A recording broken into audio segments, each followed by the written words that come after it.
Hi! In front of me is Samsung Galaxy A20s, and today I would like to show you how you can switch on or off app notifications on this Samsung.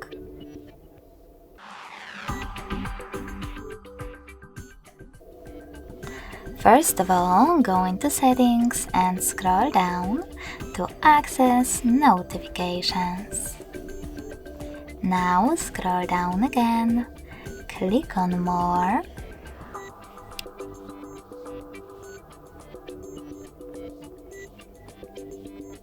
and tap on the switcher next to one of your apps from which you want to block notifications, like Call of Duty.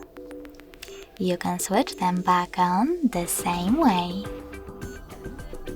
If you want to, you can also just click on one of your apps and tap on this switcher next to Show Notifications to switch it off or on.